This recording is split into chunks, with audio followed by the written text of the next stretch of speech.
it will be a huge victory for both a more humane country. Briefly on the international front, which Steve is going to, Obama's broken with arrogant unilateralism.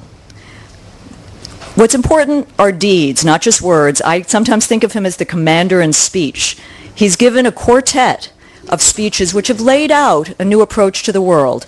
If you think about it, Prague, Cairo, Moscow, and then in Ghana. And those speeches lay out a program that is about listening. It is about a different engagement with the world. And Steve will talk about this, but in Prague, very important, he declared his commitment to a nuclear-free world. That used to be craziness in the pages of The Nation when Jonathan Schell wrote about it 2 decades ago. You now have people supporting this. And I think that will lead to a new non-proliferation framework. The danger, and I'll close with this, disappointing, even though with the F-22, with victory today, it's good. You still see increase in the defense budget. You also see perhaps the most dramatic shift in defense doctrine we've seen in decades with a return to a counterinsurgency doctrine in Afghanistan.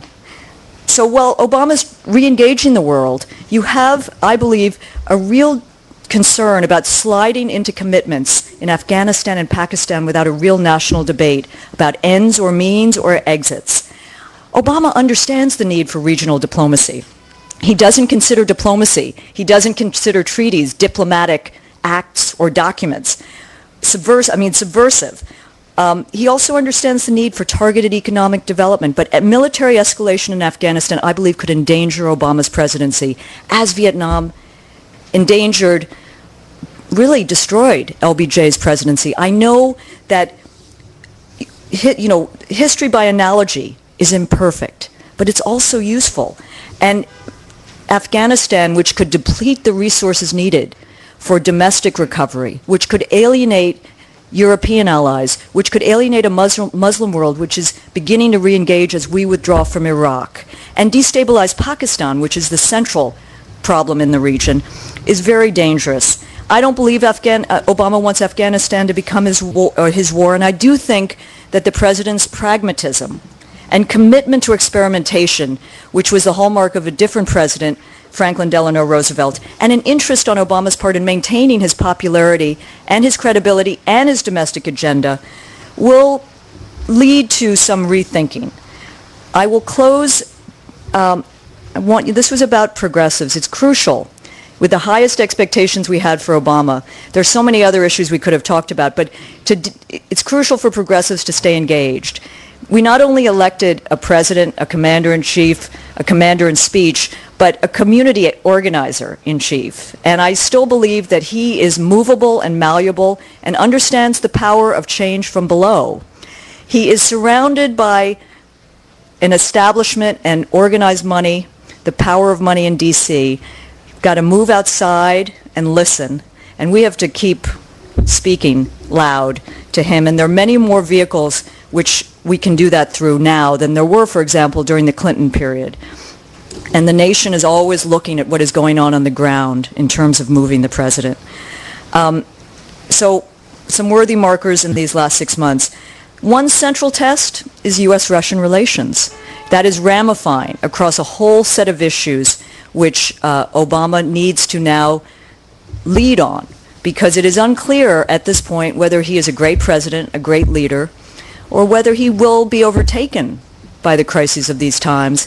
And one measure will be how he deals with U.S.-Russian relations. And for that, I turn to Stephen F. Cohen. Thank you.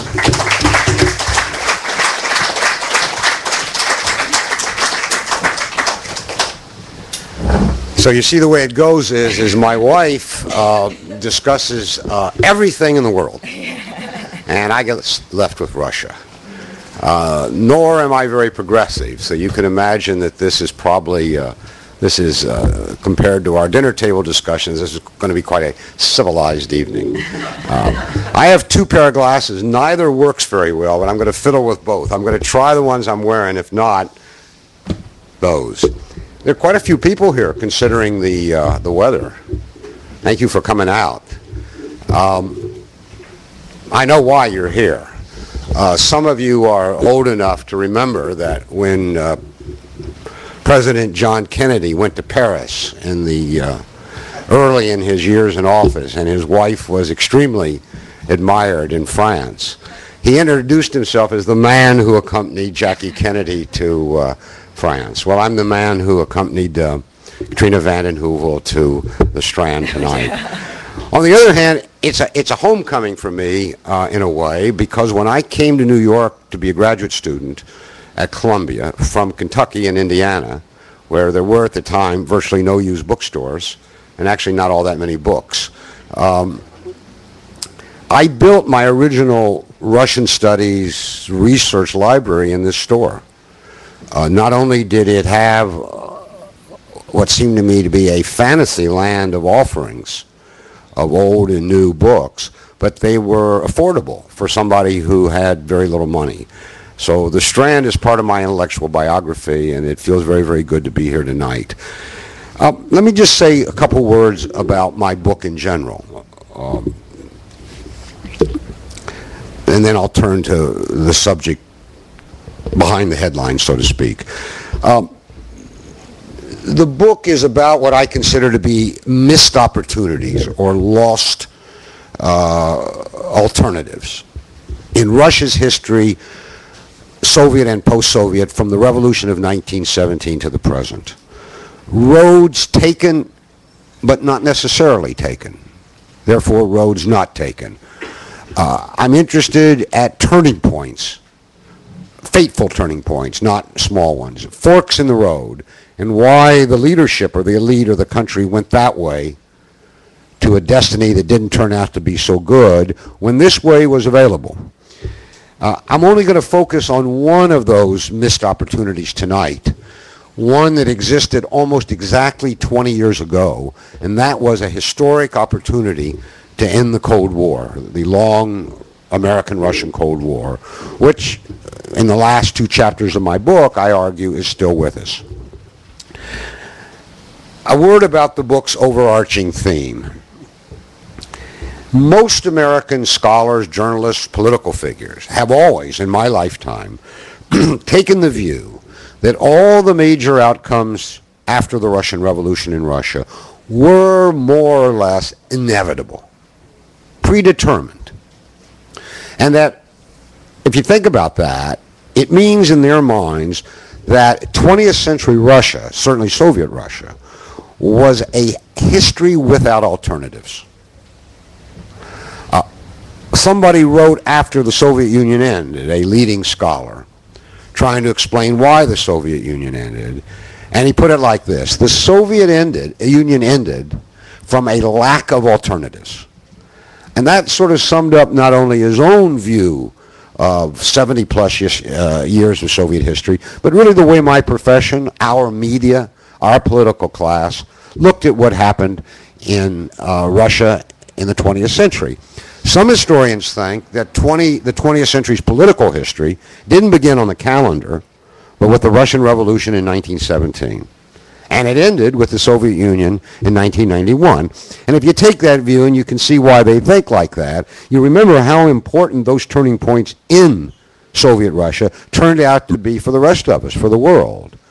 So if I'm right that there were these turning points, then we're talking about alternatives not only in Russia, but in our own lives.